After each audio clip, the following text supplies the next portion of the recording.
Steve, we saw you at the Health Committee meeting when the Alan Whittle and several other people involved in the healthcare services attended there.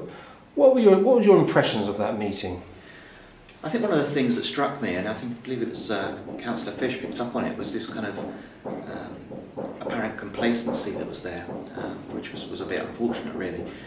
Obviously there's a lot of concern about the hospital. A lot of people locally want to know that it's a place they can go where their health will be looked after, where they'll come out feeling better and not feeling that they're going to be worried that it's dirty or that they're not going to be treated properly.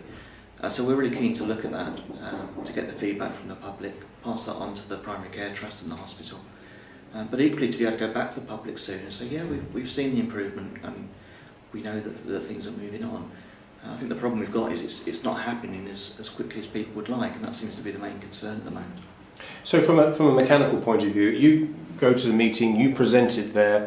How do you disseminate your information back to your client, so to speak? We've added the report from that night and some other feedback onto our website. We're going to be putting more information out in our newsletter in the next few weeks, which will go out to all of our members. But we're looking to sort of increase that membership to be able to get more information out to people and also to get more information back in. That's kind of the middleman really between the public and the statutory bodies. And so moving on, here we are in January 2010. What are the hopes and aspirations for Thurrock Link in 2010? We had a really successful campaign at the end of last year, the Change One Thing, where we just said to people, if you could change one thing about health and social care, what would that be? And we had some really good responses.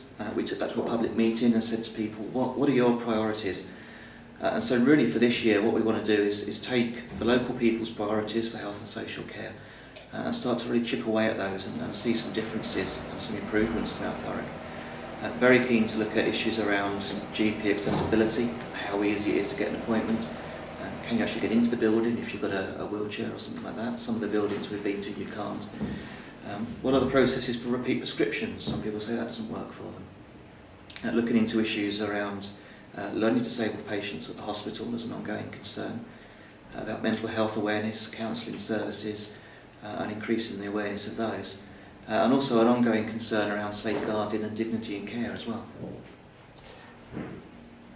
To what extent are you a voice in the wilderness, or to what extent do you have the ear of people like that we saw, Alan Whittle, Barbara Stuttle, Lorna Payne, Amanda Arnold? What's your relationship with these people?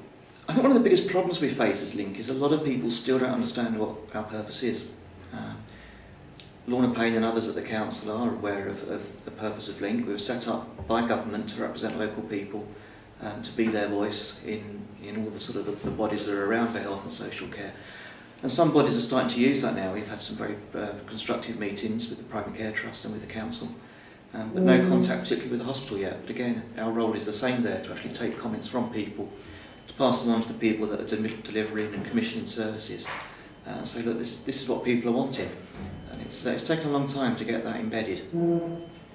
Steve, you've touched on key themes like dignity and dignity and care for people of all ages, but what people may want to know is we have many care homes in the borough. What are your powers to keep them in check? Absolutely. We do have specific powers under the Local Involvement Networks legislation that says we can go into a care home or a healthcare provider to look at any concerns that we have, but we have to have a specific reason for going. We can't just turn up unannounced and have a look. We need to have a good cause for it. It needs to be part of a piece of work that we're doing. We need to explain to them first what we're coming in for and what the concerns are. And then obviously if there are things that we're concerned about, we can discuss that with the provider. We can escalate that up to the Overview and Scrutiny Committee or pass it on to other authorities if that's appropriate.